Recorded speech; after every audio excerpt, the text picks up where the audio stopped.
My name is Brock, and this is the Dungeon Master's Toolkit podcast.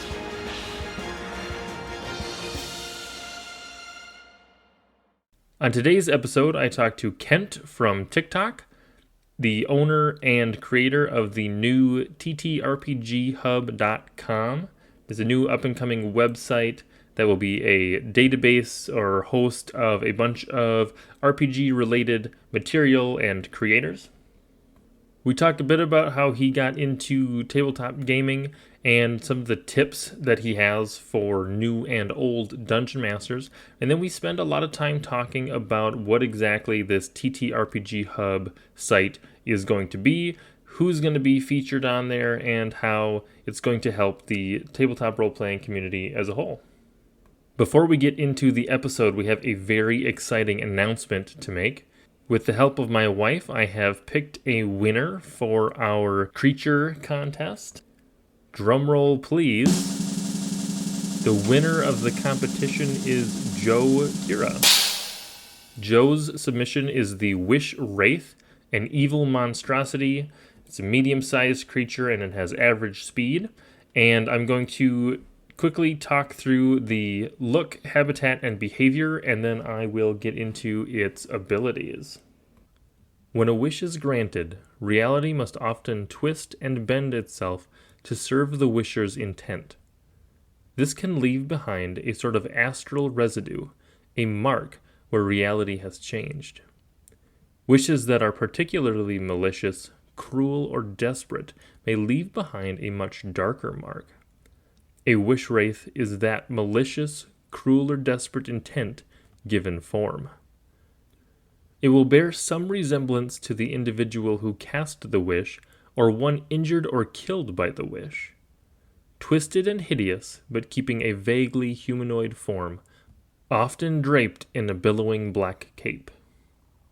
Wish wraiths mostly stick to city slums, hospitals, flop houses, and anywhere that desperate and downtrodden people might be. The kind of people that no one will look for if they just disappeared. It is also inexcusably drawn to anything that was changed by a wish. This will cause it to stray from its familiar, dreary surroundings. Wish wraiths are malicious, spiteful things that act out on the hate they feel for their existence. They will have some memories of the person who made the wish, and some memories from anyone affected by the wish. It will seek out and hunt desperate or injured people, preferring to isolate its victims. Wish wraiths have something resembling human-like intelligence, but its mind is fractured and incomplete. It does have intuition and can speak, but often does not know what it is saying, regurgitating a haunting echo of things once said by those affected. It often screams the lines to unsettle, confuse, or frighten its victims. Now let's talk about the abilities that the Wish Wraith has. It can perform a claw attack as its primary form of attacking victims by slashing them with its knife-like claws. When it's hunted or threatened, it can temporarily become incorporeal, moving like smoke in its mist form. It has a soul siphon ability that allows the wraith to draw energy from slain victims. It will recover a good bit of its strength for every life it manages to snuff out. People unfortunate enough to be killed by the Wish Wraith cannot be resurrected until the wraith is destroyed. And it can bend reality. The Wish Wraith's most enigmatic ability is to make minor adjustments to the reality around it. For example, lengthening the distance between two buildings, or shifting the layout of a house, erasing or adding doorways. It will often use this to isolate weaker victims. However, bending reality like this is incredibly taxing and will weaken the Wraith. And that, folks, is the Wish Wraith by Joe Kira.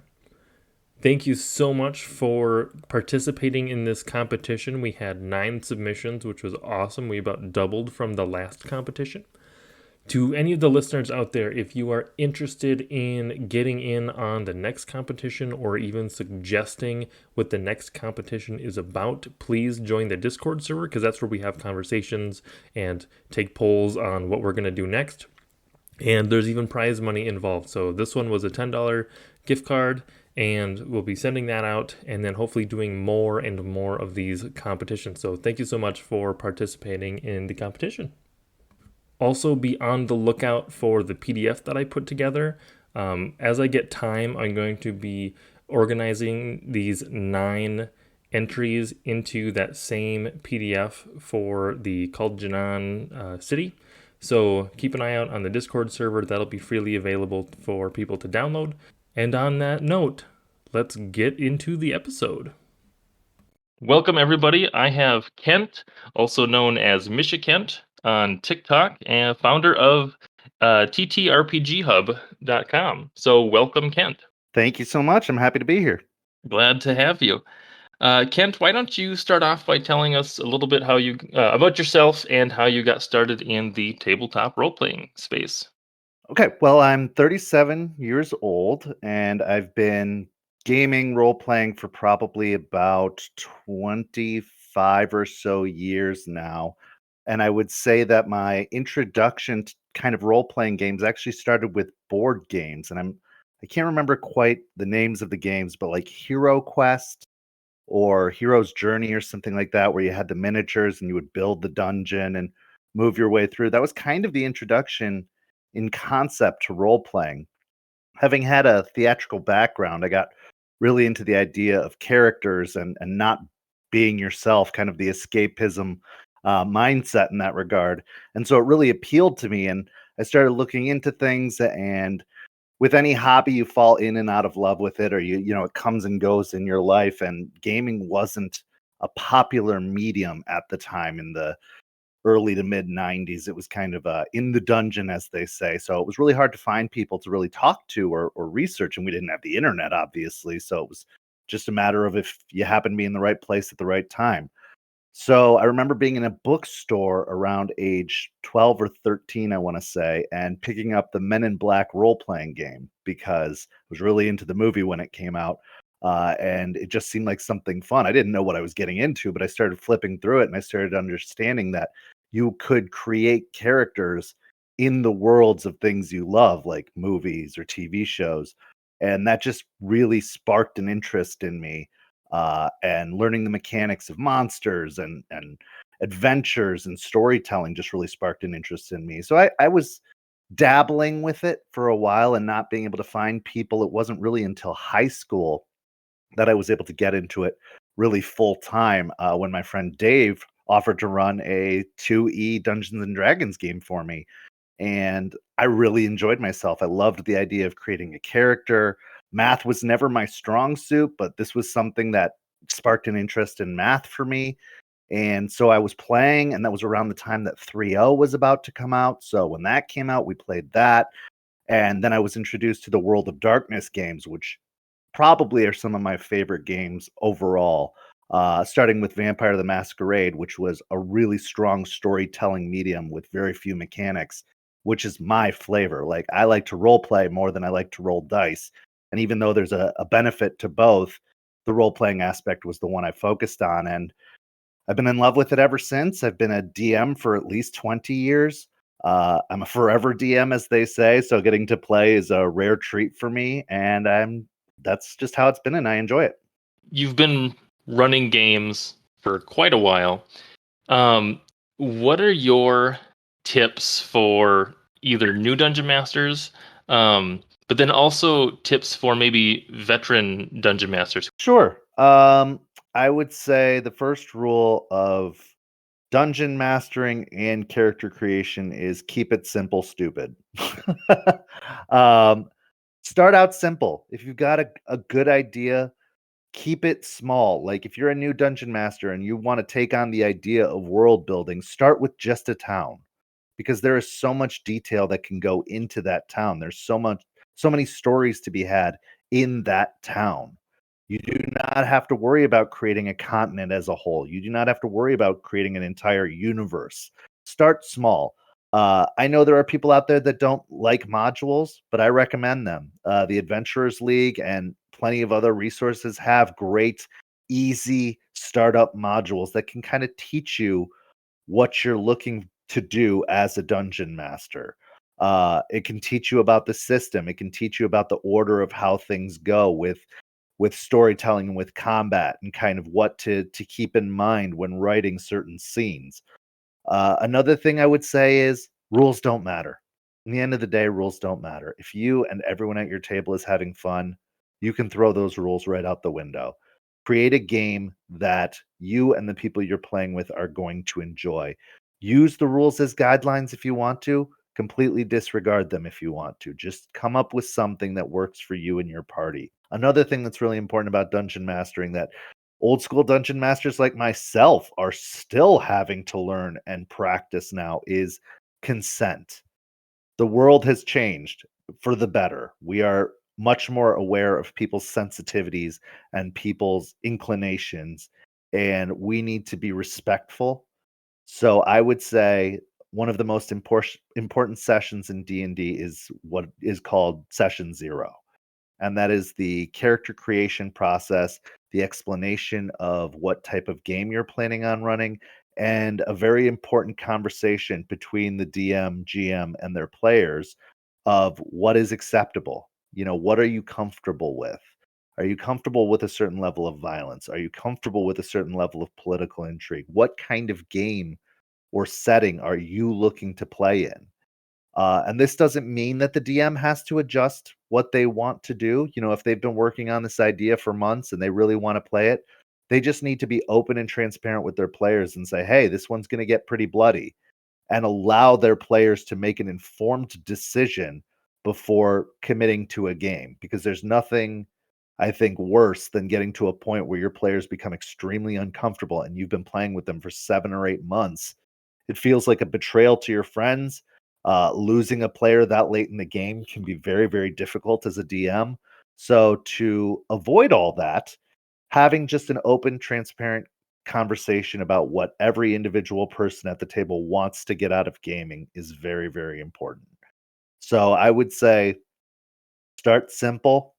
Uh, Use the rules as much as you want to.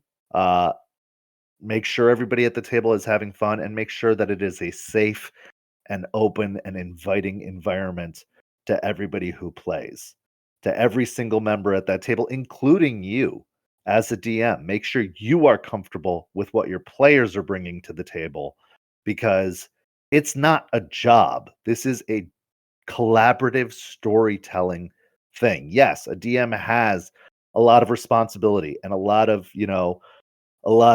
pokers in the fire, so to speak, but it's also supposed to be fun for you.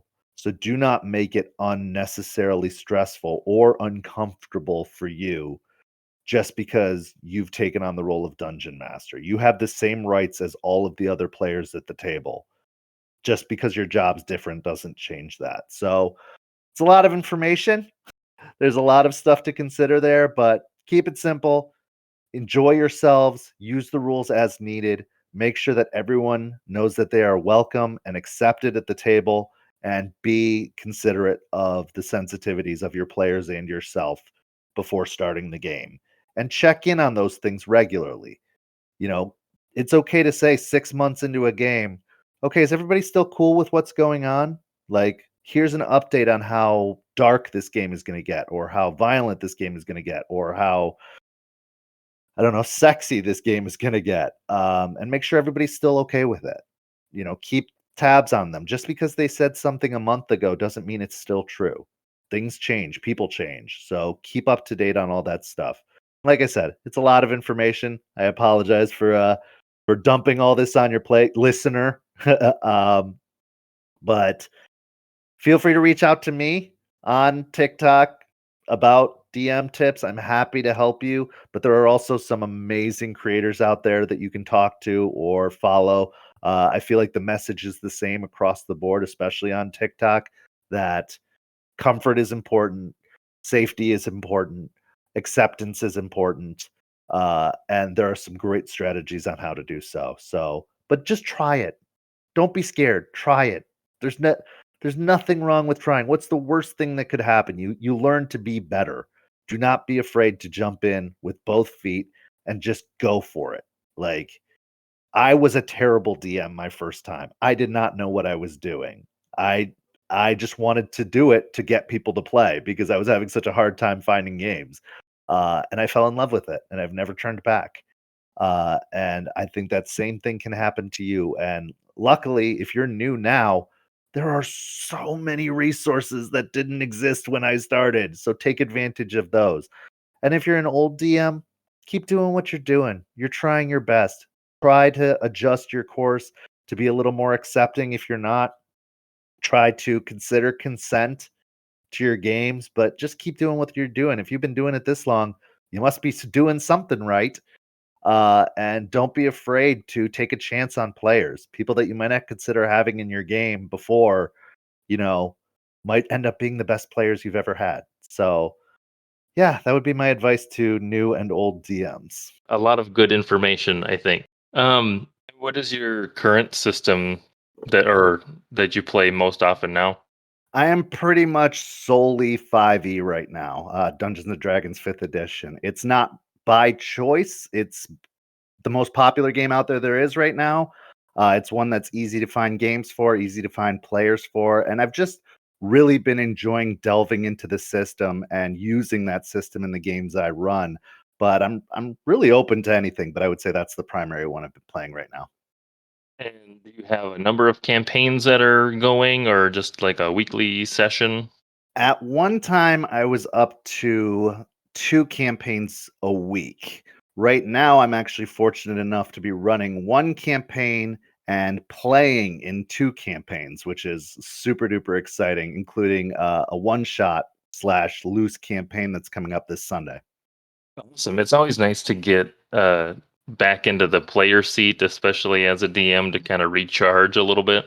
Well, it's great too because joining the TikTok community has opened up so many doors. I mean, again, it's not always super easy to find games. There's lots of Facebook groups, there's all these Discord servers, there's Roll20 and Foundry and Fantasy Grounds. There's a lot of options, but actually finding a game that works with scheduling and that's going to be consistent and has the right flavor of players can be really difficult. But ever since I've gotten onto TikTok, I've really been able to connect with people who feel the same way I do about games. And when a bunch of the people on there are all DMs, someone's going to eventually say, "Hey, I'll DM. Do you guys want to play?" Because they all understand the struggle. So, yeah, it's absolutely fantastic to be able to get back in the player seat. Yeah, and that's similar to the Discord server that we have with the podcast. It's all mostly people that are listening are dungeon masters. So then occasionally we'll have a game come up, and it's very different. I feel playing with a group of um, dungeon masters than it is playing or running as a dungeon master for people who are only players. Oh, 100%. And I saw this actually amazing TikTok, and I wish I could remember the creator, but it was like, what happens when a DM actually gets to be a player? They have the most insane character.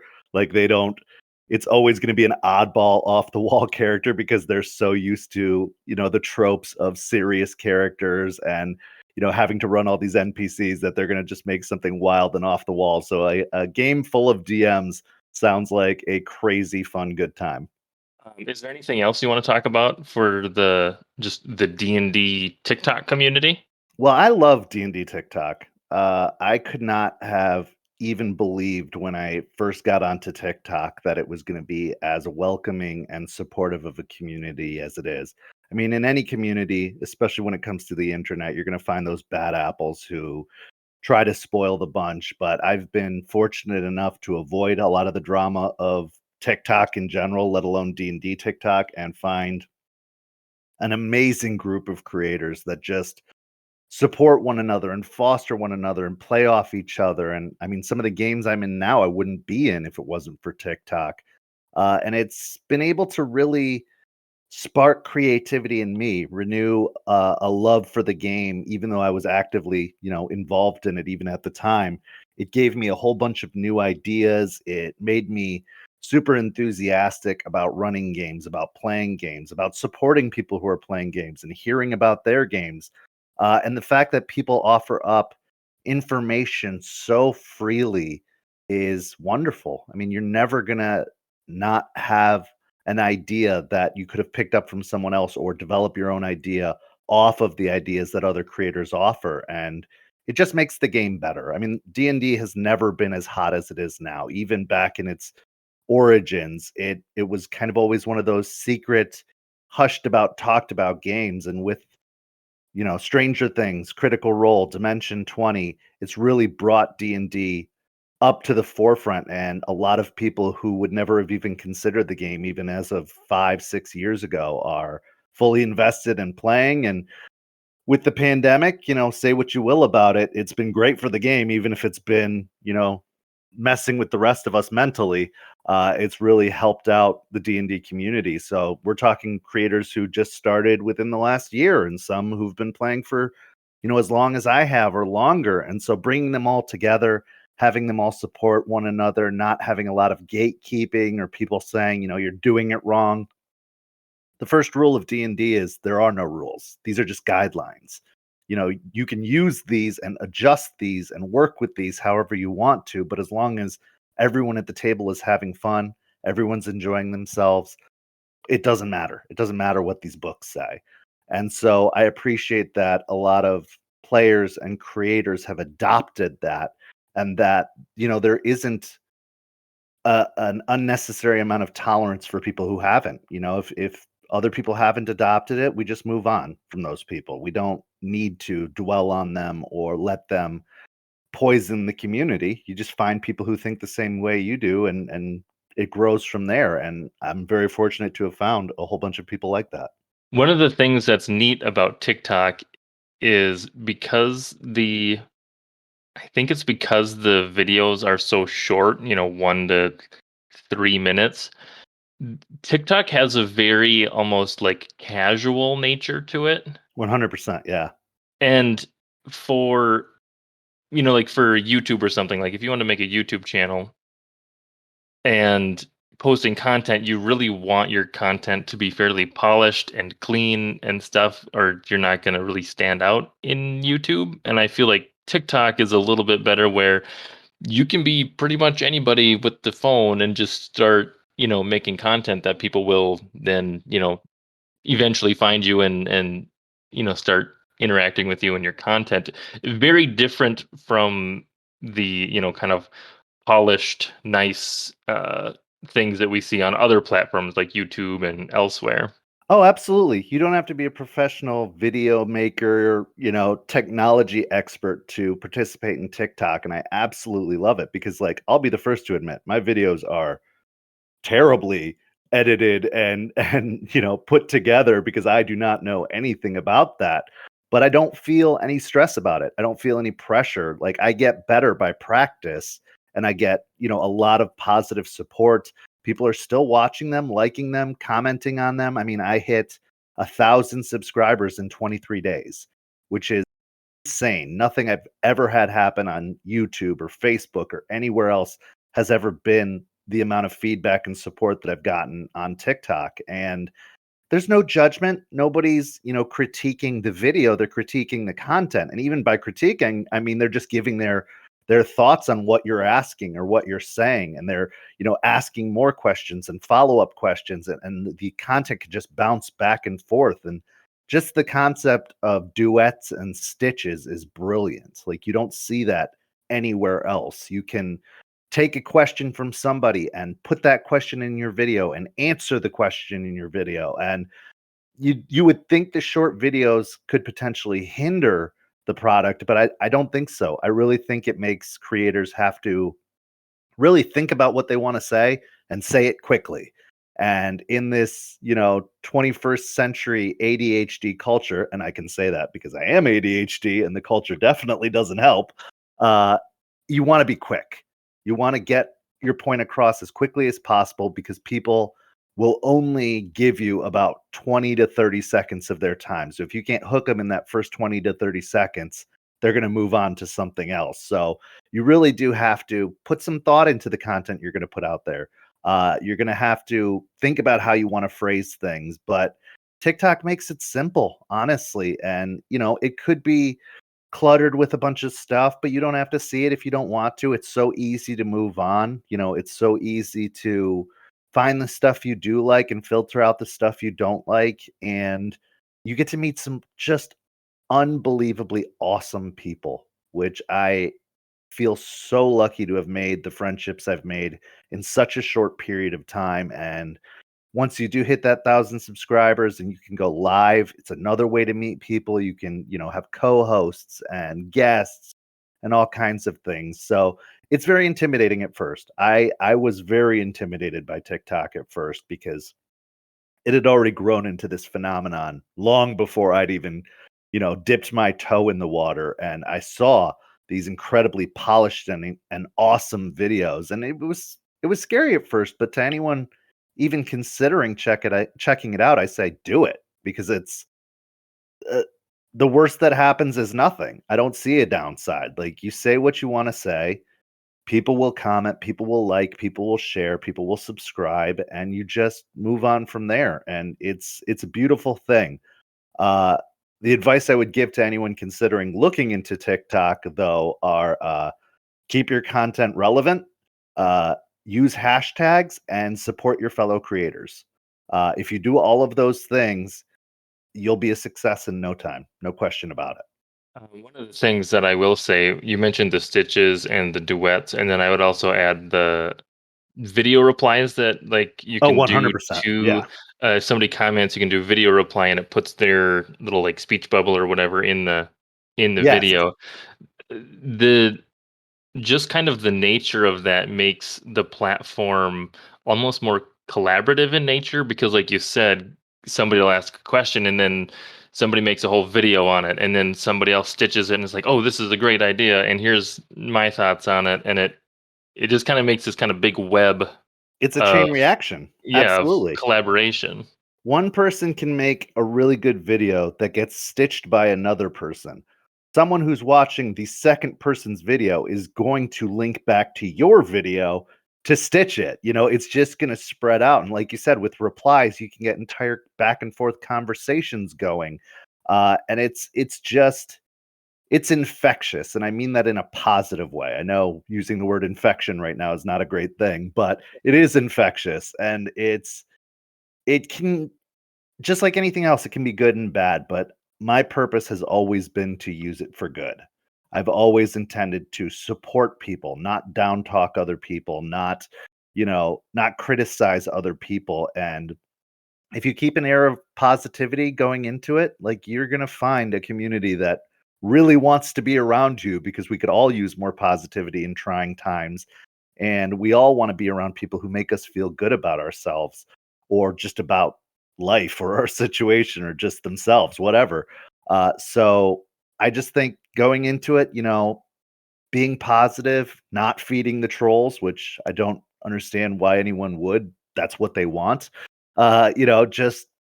Just being a good person and showing what a good person you are, people are going to be magnetically drawn to that. If you show a intense interest or passion for something, and it doesn't have to be D&D, it could be Pathfinder, it could be World of Darkness, it could be professional wrestling, it could be cooking, anything. If you have a strong enough passion for it, there is a community on TikTok wanting to meet you and wanting to get you involved in the conversation. I think that leads me into your website a little bit, right? Yes. So it's funny because I'm a night person. I don't go to bed, I would say, before 5 a.m. most nights, and that's just insomnia, that's, ADHD, that's caffeine addiction, that's so many other elements, but, one particular night, I got to thinking after meeting all of these creators and being on TikTok, not even a month at the time, I think 2 weeks, I was like, "There are so many incredible creators here that have so much to offer the RPG community as a whole," but I was mostly focused on D&D at the time. So I thought, people are making dice, people are painting minis, people have 3D printers, people, are composing music, people are doing all these amazing, incredible things. Why isn't there a way to find these people easily? Like, as a dungeon master for the past 20 years, using the internet primarily for the past 15 or so, It is so hard to track down the maps you're looking for, to find people who are making the right dice you want to find. Like, you can do a Google search and you will find hundreds upon hundreds of results, and it's not organized in any way. And I thought to myself, well, why not? Especially on TikTok. Like, TikTok's been around for a while now. Why hasn't anyone done anything with this? Why hasn't anyone compiled all of the creators into a list or into a database or into something so that other D&D or TTRPG TikTok creators could find them, could reach out to them and support them? Because being such a supportive community, you would want to support your fellow creators before going to a big box store. So I just got a wild kind of moment at like 3:30 in the morning one night, and I went and bought the domain dndtiktok.com, which was surprisingly available. And I started kind of just formatting this idea in my head of creating a database, a yellow pages, if you will, to connect dungeon masters and players with TikTok creators who can help them fulfill those needs, can help get the minis they want, can help them with painting, can help them with map making, can help them with dice bags, dice, whatever. Just a way to one stop, go to a place. It has all of the websites linked on the page, so you can go straight to the creator you're looking for. You can know that everything that's listed on the page has been verified. For example, we're making sure that anybody we list, at least at this current point, has a working Etsy shop or website, so that you're not necessarily being connected with people who might be saying they do something but not actually doing it. Just really trying to connect people with people who are going to give them what they need. And it's been a pretty good success. I posted a video about it, just being like, hey, I bought this domain. This is what I'm thinking about doing it with it. What should I do with it? And that was probably my most viral video ever. The response was overwhelmingly positive. I never got any of the hate that I thought I would get for, quote unquote, co-opting D&D TikTok or anything like that. I really expected some backlash. I got nothing. I got nothing but support. And the community started just throwing ideas at me like, oh, you should create a how-to for new players. You should create a place for players to connect with DMs and get into games. You should feature podcasts and streams and anything D&D related. Like, it was overwhelmingly positive. And so I immediately thought, yeah, I'll do that. I'm going to do everything I can to make that a reality. And so I started gathering together kind of a brain trust of people who could help. And the help just came in droves. I didn't need to find anyone. They came forward on their own and were like, whatever you need me to do, I'm here to help. If you want to bounce ideas off me. A great guy, Seamus, came to me and said, I do hosting and website building, and I will do it for free for you. And that was huge. And I got Sadie, who helped to design the logo and has helped with a lot of the artistic stuff. In fact, I give full credit to her for the name of the actual site as it ended up being. These two people just made it a reality, and in no time. I mean, the idea started maybe 2, maybe 3 weeks ago, and now we already have like the domain set up. We've got a landing page. We're taking submissions for artisans. It just blew up overnight, and that's because of the love and enthusiasm that this community has for this very idea and this very project. So, hoping by the end of September, we'll have the alpha version of the site listed and it'll be a go. And we're just going to use the momentum to keep building from there and making it a widespread resource, not just for the TikTok community, but for gamers as a whole, anywhere. If you want, somebody who can help you with story ideas, I hope to have those people listed. If you want to learn how to play the game, and it's not just D&D, it could be Pathfinder, World of Darkness, all the systems I've listed before now. I want to have how-to videos for all of them. So while the idea was working, some concern was brought to me that, like, hey, if you use the names D&D and TikTok in the title, doesn't that open us up to possible, litigation or a cease and desist or like copyright issues? And at first I was like, let them come get me. Like if it's really an issue, they'll send me a cease and desist and we can change it. But the more I thought about it and actually talking to getting some information from a lawyer that one of the wonderful creators of TikTok put me in touch with, uh, it wasn't worth the trouble to even poke the bear, so to speak. So we threw around some ideas, and wonderful Sadie, who is at Halfling Haven, if you're curious on TikTok, she came forth and said TTRPG Hub, and I loved it. So I checked for the domain. TTRPG Hub was available. So I picked it up, as well as beggartalk.com, ttrpgtalk.com. So all of those links link to the same place because I'd gotten the ball rolling with the idea of D&D TikTok.com. So the domain is still mine. It is still valid. It is still active. It just links to ttrpghub.com. So you can still find it by any of those URLs. But I loved the name. She had a logo to me within no time. We had a landing page built by her and Seamus, who is at Fitz Designs, I believe, FITZDESIGNS.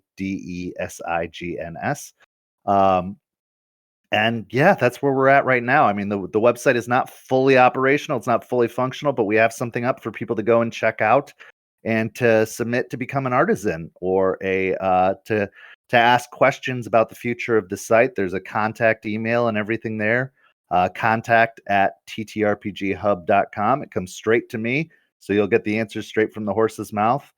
Yeah, and so it's rolling. That is awesome. Yeah, if you do end up putting podcasts on there, I Oh, I would will. No, love to get on there. I'm actually going to open up artisan submissions to podcasts today. In fact, I was going to post a video later today offering up for podcasts and streams to submit their applications as well. So go to the website. There's an easy form to fill out. It's just a Google form that asks for some basic information. And you can submit to be on the alpha version of the site. And of course, I want to have you on there because you were kind enough to bring me on and allow me to promote my brains out. Yeah, and there's the support, the back and forth support with the community. 100%. I mean, that's what this is for. When I thought of this idea, never in a million years did the idea of money come into the equation for me. I never thought, oh, this is going to be a great get rich quick scheme. This is going to be a great way to bleed the community of money. Never thought crossed my mind, and it's never going to cross my mind. To be listed on the site will always be free. You will always be able to put your name on this listing for free. We may allow for some premium features later on, whether some of your products are featured, or if we do get to the point of offering a marketplace at some point where you can sell directly through the site, which is in the hopeful long-term distant plans. Being a premium lister could be a thing, but it will always be free to list your product. I am never going to ask for money just to be supported by the site. I want everyone to make this community great. I want everyone to have their time in the spotlight and be able to do something with this passion that we all love so deeply. And I want, creators and players and dungeon masters alike, or GMs, I know some people prefer GMs, to be able to support their fellow creators and, let's all benefit from this. No one person should win. We already live in a world where the rich only get richer and everyone else suffers. I don't want that to be the case. I want us all to succeed. I want us all to help each other and support each other and boost each other up. And I'm in a process of hopefully being able to do some giveaways through the site with the help of some of those creators and some of those listed companies to, you know, endorse their products and encourage, TikTokers or creators to post videos of the unboxings and everything to just help grow and grow and grow, because this community is the best I've ever been a part of. And I've been a part of lots of communities. I referee professional wrestling. I, have been gaming my entire life. I've done theater. I've done sports. This community is more supportive than any of them combined, to be completely honest. And why wouldn't we want that to succeed? So that is the feature. For those of you looking for updates about the website as it goes along, you can also follow the TTRPGHub.com TikTok account, which is at TTRPGHub.com. And I was gonna ask you, kind of in part with that like premium thing and like how you were gonna kind of like fund the site and just because obviously hosting has expenses and stuff, but it sounds like for the most part everything is just kind of volunteer at this point, right? It is. I am so eternally grateful. When I first started this project, I was like, all right, time to break into that bank account and like be ready to shell out for hosting because I've hosted other sites before. I had a pro wrestling podcast and I was spending upwards of $1,000 a year to keep the, premium features on all the podcasting sites, to keep the website going, to keep the domain. And so I was prepared for that. I did not expect the overwhelming support and offers and gracious nature of all these incredible creators, but luckily we've been able to keep costs low for the time being. I mean, other than the domain upkeep costs, like the domain name upkeep costs in a year from now, there should hopefully be no need for advertising now, or should be no need for income. Now, I would love to be able to pay these people eventually. Like, I'm not going to lie, these people who've been offering and doing so much, I'd love to be able to give back to them in some way. But yeah, I'm not worried about it now, and neither are they. Nobody has ever brought up the idea of money that's in the brain trust or is offering to help. And we just want to do this for the love of the game and the love of the hobby, and help support those people who might have a dream of being a professional dice maker or a professional map maker, because why not? The map making community especially I think has exploded during the pandemic. 100%. Since online gameplay has become the pretty much only way to play, I see all the Patreons, I see all the Etsy shops, I see all of that, and once again, put them all in the same place, put them all on a list, let people choose from this for themselves without having to spend hours upon hours upon hours poring over endless Google pages to find them. Like, let's just put them all together. So yeah, the map making community is huge, and there are some incredible map makers on TikTok who I think deserve nothing but the world, because they are so good at what they do and they can bring so much more to any game. Yeah, and I really like this idea of this website because I find a lot of my RPG resources and stuff on Reddit, Yes, which is a little bit easier to search for stuff than maybe TikTok is, but it is also easy to lose, smaller creators, especially in just kind of the vast noise that is Reddit. absolutely. Um, and there's a couple people who make tokens, and I found one, and the person's style, I just love their style, but they only have like a handful of packs out, right? And like if I just didn't happen to see their post on whatever day they did, I would not have found that person. So I I really like the idea of having just kind of like a big massive database list of here's all the things you can kind of filter down and find what you want, and then making it easier to find those smaller creators that may not have that level of exposure.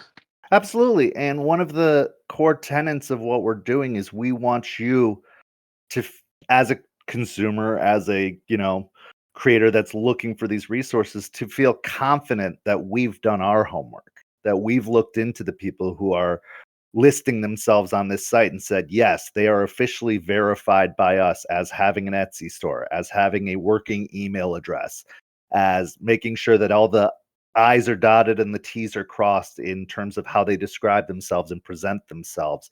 So it's not, you just post your information and it immediately goes up on the site. It's actually going through moderation. We are checking all the links to make sure they work. We are checking to make sure that this is a legitimate seller that isn't going to take you for a ride, that isn't going to say they'll do something and they don't. We want our the visitors to our site to feel confident in what they're looking at. So we're hopefully going to be implementing some sort of badge system as well, or some sort of system where people who visit the site can rate the sellers as well, so that you can trust not just us for doing our research, but the community that endorses these products as well, saying, I bought from this seller. They were very fast, very friendly. Like, here's a link to a TikTok video of me unboxing their products, so you can get a really good idea of what it was like for me, what the experience was like for me. So it's a long-term process, like I said, for the beginning here. For I don't want to set people's hopes up too high for the initial release. For the beginning, we're just going to list sellers that we ourselves have verified that have decided to take part in this alpha version of the site, if you will, and we're going to go from there and grow from there. Another idea, kind of spinning off of what you said about Reddit, is we want to have a donation compendium as well. And this is going to be donated homebrew, monsters, classes, races, anything that people come up with and feel like just putting out there, campaign settings even. If they want to just put it out there and say, hey, anybody can use this, we're going to have an entire section of the site dedicated to that and organized. So if you want to look for monsters, we'll have an alphabetical list of homebrew style monsters that other creators have offered up or donated. And of course, the creators are going to get full credit for it. But if they're not looking to sell those ideas, if they're just looking to donate them and put them out into the world, we want a place for them to do that, and an easy way to find it by the people visiting our site. That is actually a really cool idea as well, because I've looked into like publishing stuff or like putting it on drive For through sure. RPG or something. Getting actually into the drive through RPG like product setup, there's a lot that you have to fill out before you can even just like upload your product. It's 100%. a little bit daunting for somebody who just has like a Word document that they, would like to share with the world, that might otherwise get buried in Reddit somewhere. Well, and that's another hope for me, is that, with the building of the staff of the site and the community surrounding the site, I would love to be able to work directly with somebody who wants to get their stuff listed and say, like, okay, this is a great start. Let me take you step by step through the next few steps to get your stuff up there. Instead of saying, like, fill all this stuff out, it's got to be perfect. Like saying, like, you've sent in your initial application. I love what I'm seeing here. I've read over your stuff. It looks great. Here's another creator who might be able to help you refine it or put it in a PDF form or give you some artwork to like spice it up a little bit. And once that stuff's been done, we'll make sure you're putting your best foot forward, because I don't want anyone to be embarrassed by our site either. Does that make sense? Like, I don't want anyone to just have their stuff posted uh, without it being the best version of it can be. I want them to be successful, so I want to set them up for success. I want them to feel comfortable and confident in what they're posting, instead of worried that it's going to be overly critiqued. And we're not going to critique it in a bad way. We want you to succeed. We are going to offer suggestions and tips and directions until it is the best it possibly can be. And I'm not talking about changing content. I'm not telling people, though, I don't like those rules, we got to change those rules. I'm just saying, like, let's make it pretty. Let's make it professional looking. Let's make it like, let's spice it up so that when you do release it, it is going to be eye catching. It is going to be engaging, and it is going to, get you what you're looking for. So this is a community unto itself of making these artisans and these creators and these people feel so good about what they're doing and what they've done that they want to keep doing it. I don't want anyone to come onto the site, try something, feel like they failed, and walk away and drop the idea altogether. I want them to come here, succeed, and grow and grow and grow into a massive powerhouse of content and creation, because who wouldn't want that for their friends? And I consider anybody who is willing to take a chance on this site, who is willing to put themselves out there as a dice maker, map maker, content creator, you know, world builder, to succeed. Of course, they're my friends. I want them to succeed. And so, yeah, the drive-through RPG process, the DM's Guild process, like, it's thorough for a reason. I'm not going to I'm not going to talk bad about them because they also probably want the same thing, but they've been doing it a lot longer than me. They probably have automated systems in check for a lot of that. So while we are going to be thorough, we also want people to feel comfortable going through our process. I'm going to give you a couple ideas here. This is things that I've noticed as we've been going through. We on the podcast or in our Discord server, we've been running a couple of design competitions, basically. That's great. And I've been giving out rewards and stuff too, which is fun. And actually, thinking about my planning, our next competition. So the next competition ends tomorrow, but then I will release the winner next week, which is when this episode will go live. So Okay. you actually get to be on the uh, Hey. announcement episode. Um, One thing that I've had a hard time finding is I'm trying to make it kind of professional and wrap all of the contest submissions up into a nice little PDF that people can use. Hmm. We're doing a kind of a themed thing, so it's a fantasy desert metropolis. So we started our first competition was locations, and now we're doing monsters. And Ooh. so it's kind of like building out like a little zine, if you will. It's collaborative world building. I love it. And it's system agnostic as well. So you could use it, you could pick it up and use it in any setting. That's great. The thing that I've had a hard time finding is stock art for the product or for like as like a final product because yeah, at the moment commissioning art is maybe a little bit too expensive for what I'm doing, but having like a couple of decent pictures would be just make it look a lot nicer.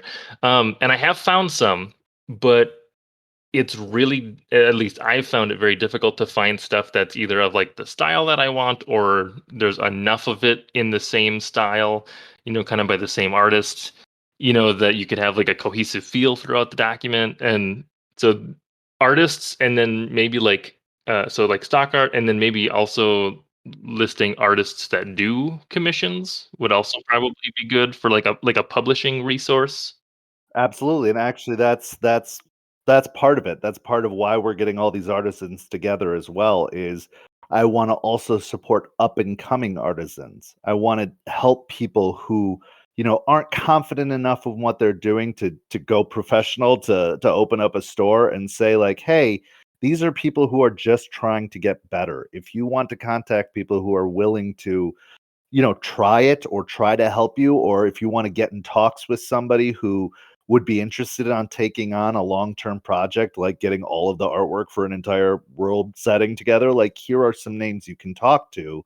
Or, if just giving you names, giving you people you can reach out and contact to was really what the site original idea was about. Like, hey, here is a list of artists. If you are looking for something from them, talk to them. And with the compendium too, I want to include art donations as well. If people, don't want are comfortable not selling it, or they tried selling it and it didn't sell really well, then donate it. Donate it to the site and we will put it in the compendium for anybody to use. Um, so yeah, I completely agree with you. Like that is the cornerstone of what we're trying to do is trying to say, hey, you need artists, here are artists, here are some that'll do custom artwork. Here are some that'll do, just prefab artwork. Here, anybody that you're looking for, anybody that you could be looking for, we're going to have tagged under specific categories so you can search for people very specifically. You'll be able to see bullet points about what they do, what services they offer. For those that do charge, we have a price range field so that you can get a good idea. You know how when you Google a restaurant, you can see the little dollar signs that say, okay, they're moderately expensive, very expensive. We're going to have something similar to that as well, so that you know kind of what'll work within your budget. Or if somebody's out of your budget, you'll know that before starting the process of trying to work with them, because there's nothing more frustrating than getting the ball rolling and them saying, okay, so to do this, it'll cost like $500. And you're like, well, I did not afford $500. Sorry for wasting your time. So giving you a heads up of like, this is kind of what everybody's looking for, so that you can go into contact with them or talks with them fully informed about what you're getting into, so that there aren't any nasty surprises or unexpected uh, changes to the talks. But yeah, I know exactly what you're saying. You want the consistent artwork, but you reach out to one of the artists we list, maybe that's something that they're interested in doing, and they'll work something out with you to do it. Right. Yeah. Yeah. It's a good exposure for everybody, and if people can, especially artists, I know art can be expensive and artists can also struggle to find clients. So just kind of putting people in contact with each other, this is what you need. Well, and I want to give out a shout out to my buddy art_works42. His name's Buck. He's on my lives pretty much nightly. He is an artist as well, and he sketches during my lives. He's constantly working on his artwork. So he's a great person that could, I'm sure, be more than willing to take on a project like this, uh, just because of his passion for art.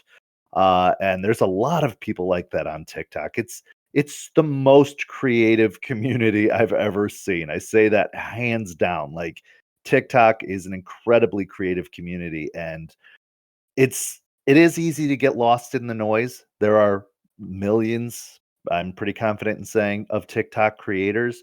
Um, so it's very easy to get lost in the noise. So a chance to stand out, a chance to get recognized, a chance to even have the chance to be put on a project like this is long overdue for a lot of these people, because they are, like I said, incredibly talented, incredibly devoted, incredibly dedicated.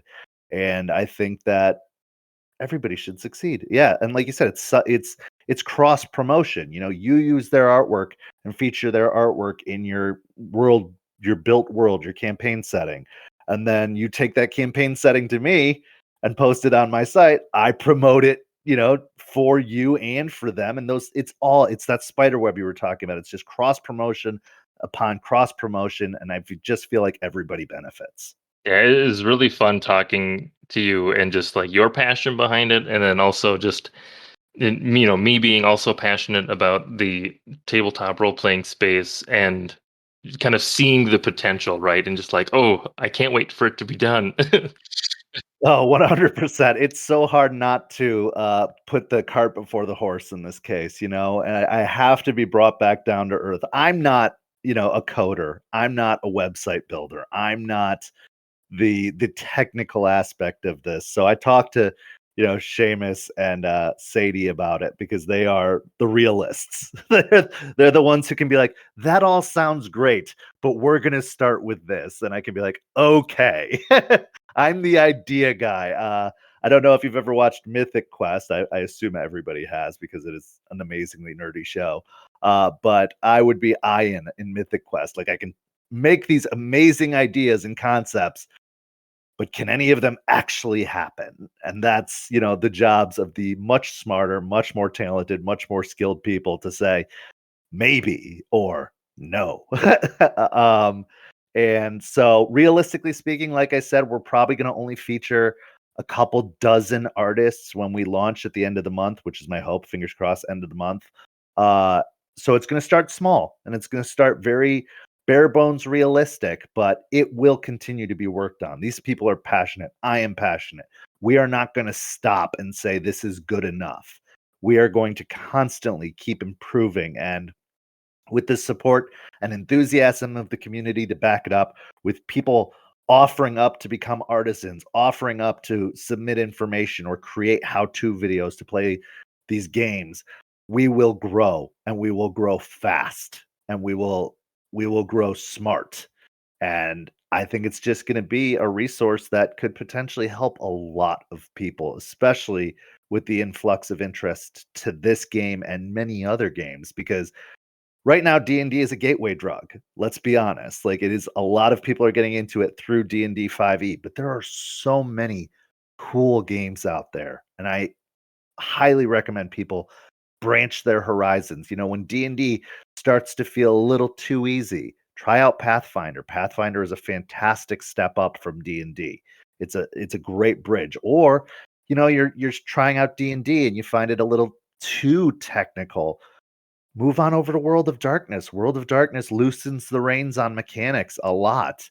Or Monster of the Week is another great game. So if we can find a way to not only support people who are getting into the hobby, but educate them about just how vast and deep this ocean of a hobby is, I just think it's going to leave a wonderful legacy of this hobby we love so much. Let's just say I've been in the dungeon.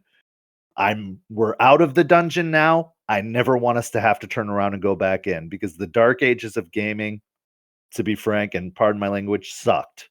It sucked during that time. It was very lonely. It was very ostracizing.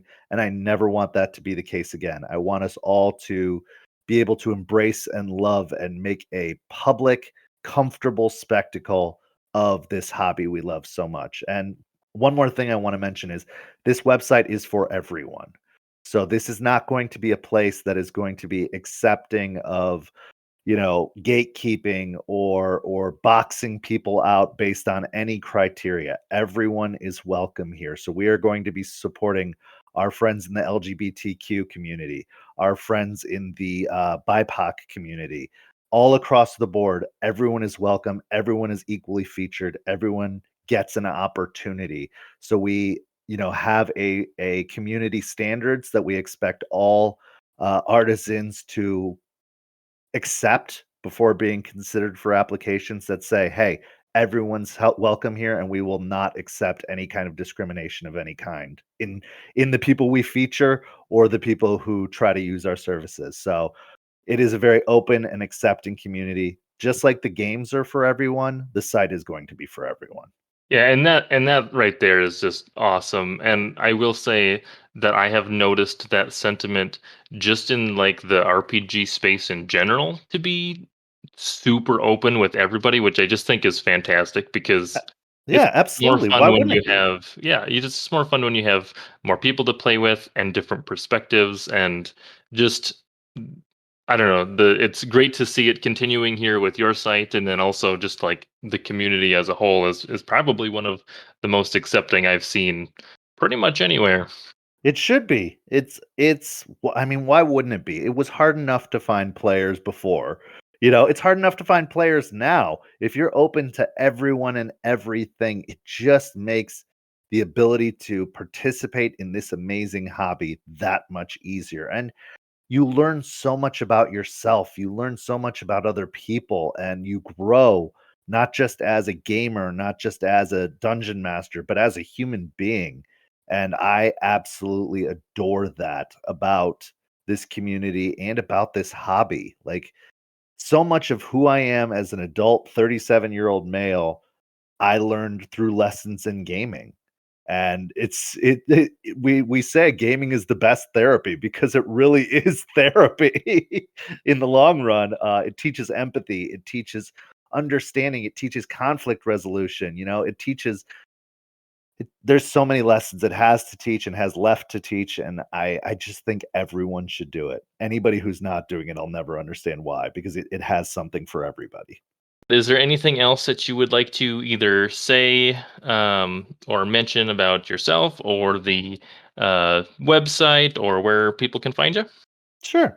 Well, you can always find me on TikTok at Michikent, Michikent. It's like the first half of the word Michigan and then my name. I thought it was funny. A lot of people haven't figured it out yet. Um, you can also contact me at ttrpghub.com. You can also find the website's TikTok at ttrpghub.com. Uh, Keep an eye on it. It doesn't seem like much now, but it is going to grow and it is going to get better. And your support makes that happen even quicker. If you're an interested artisan, go to the website, apply.